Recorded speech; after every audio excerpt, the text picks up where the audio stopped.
Good morning, ladies and gentlemen. I have opportunity to share our experience in this summit.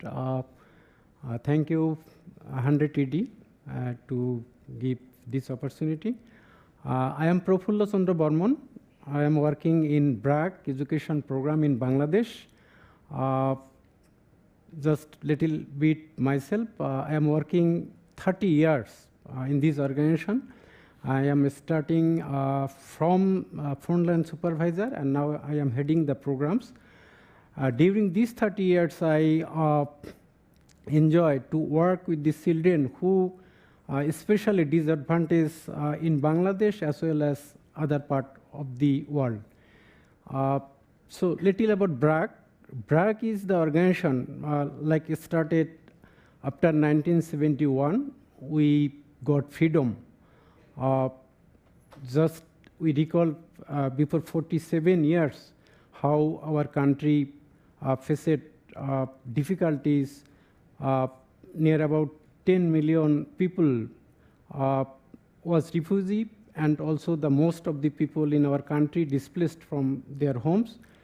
So from that place, our government as well as BRAC, as a world non-government largest organization, together work. And now, just one example I can give you. At BRAC, when BRAC started this model, BRAC primary school model, the enrollment rate was only 22%, and girls' enrollment was very little. But now in our country, 99% children enrolled in school, and gender disparities is now no more. That is, more girls go to school rather compared with boys. So how BRAC works? Like this summit is for innovation.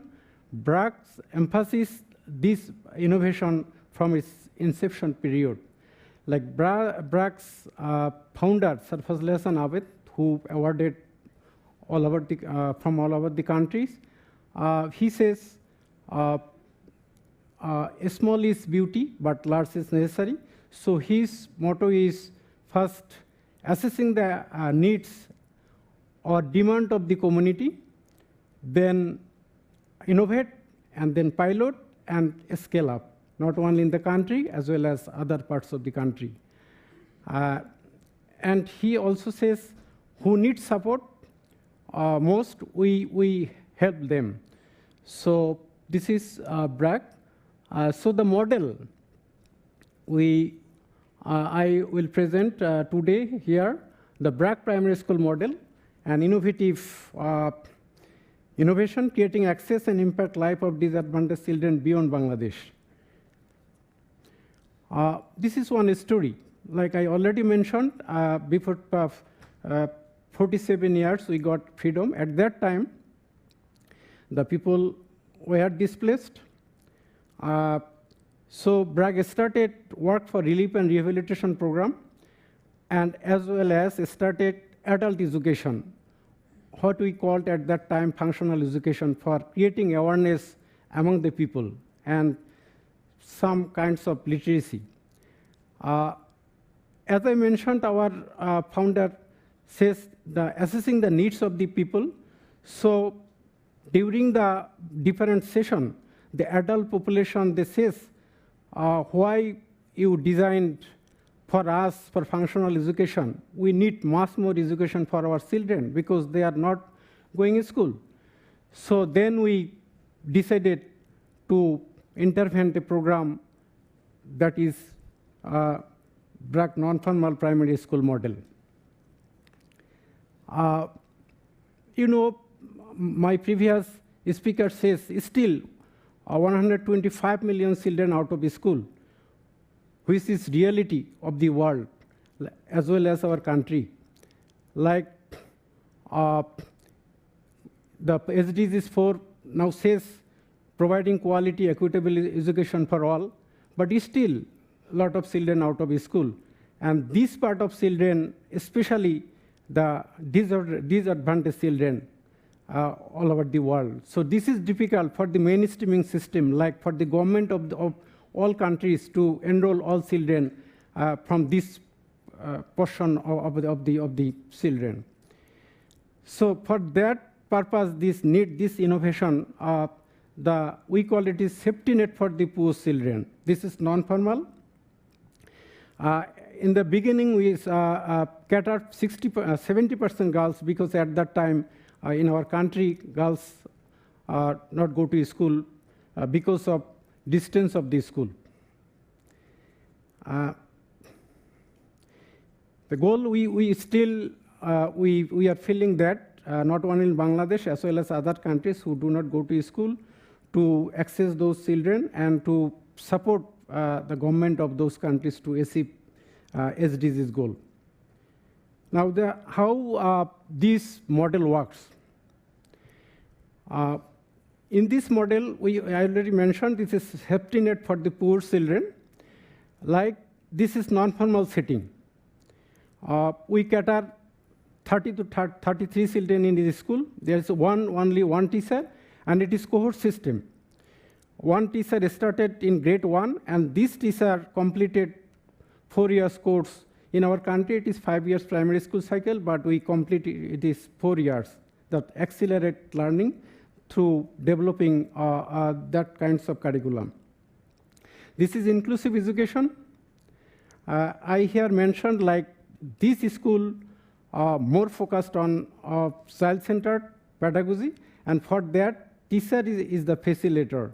I recognize teacher sacrifice, that is, as today is Teachers' Day. Here, I respect all the teachers as well as global, as well as our teacher. Like in our country, in our program, teacher is like not highly qualified teacher, but they made it successful, this model, because they worked hard and they facilitate the classroom, like how to engage the children in the teaching learning process. So we prefer co-curricular activities. We prefer group works, pair works.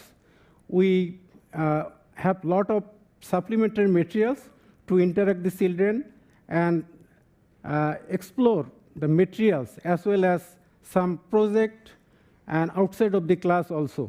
So this way we try to engage the children in the classroom. So both access and quality, we emphasize both of them.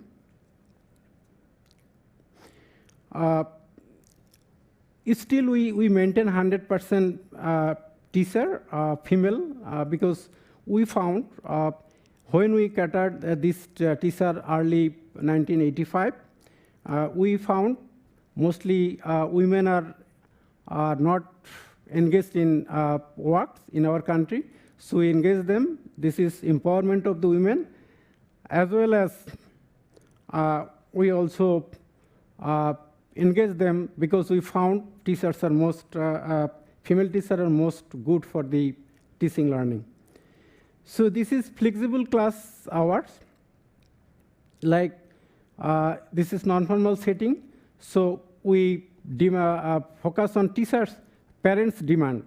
So mostly the students also, children also helps their parents. So parents sitting together and they decided the school hours. So that there is a flexible also. Curriculum follows national competencies, but as well as we supplement our curriculum. This is inclusive education. We emphasize children with disabilities as well as ethnic children. We have also MLE kind of education, that is multilingual education through their mother tongue.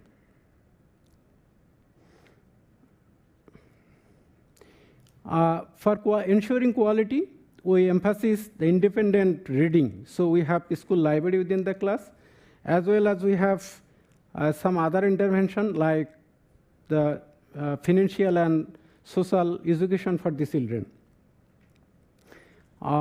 We engage mass the parents, like parents also involved to develop materials for their children. So we call it as Materials Day. There is a reading corner within the classroom. So there is different types of model in our program. Now, 3 decades we have passing, and there is a huge replication impact of this program. Now we have working to 12 countries other than Bangladesh, and this model are working now. Also in those countries working different local NGOs. And there is a tracking program, like not only we completing primary school, we also tracking them for their next education. So many children now from the poor family now in doctor, engineer, teacher. And now I am not details, that is we are working in Afghanistan, Pakistan, Philippines, Uganda, South Sudan, so on. Thank you. Thank you all.